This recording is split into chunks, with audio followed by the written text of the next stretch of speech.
сибирских татар на слова поэта Булата Сулейманова. День сибирско-татарского языка начинается с этого момента каждый год. Праздник, а именно так относятся к этому мероприятию местные жители, проводится с 2013 года. 4 года назад ЮНЕСКО признала язык сибирских татар самостоятельным и определила в число вымирающих. На конференции по проблемам сохранения сибирско-татарского языка это главная и больная тема. Чтобы спасти язык прадедов, на котором татары Западной и Восточной Сибири говорят в жизни, но почти не читают и не пишут, решили создать Википедию на сибирско-татарском языке. Когда мы сохраняем какой-то язык, мало того, что мы сохраняем информацию, мы сохраняем информацию о самом языке.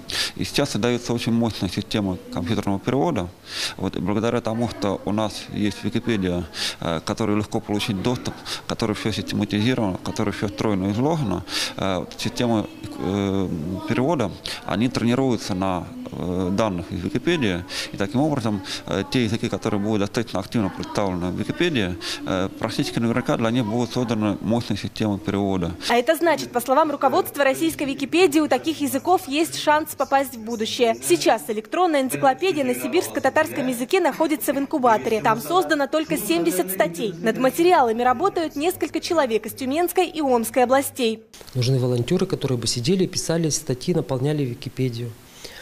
И сегодняшняя тема круглого стола, она как раз таки предполагала агитацию, поиск волонтеров, добровольцев, которые бы писали на сибирско-татарском языке статьи в Википедию. Только людей, способных грамотно писать на сибирско-татарском языке, сегодня немного. Это усложняет задачу. Максим Сагитулин, автор грамматики сибирско-татарского языка, в настоящее время работает над учебником. Не было преподавания на сибирско-татарском языке вообще никогда, по сути. И довольно-таки тяжело писать на этом языке.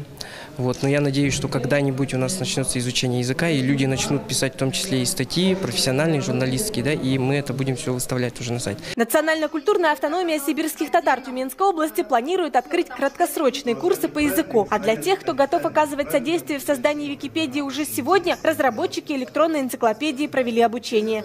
София Хайруллина, Марат Нигматуллин, ТНВ, Тюмень.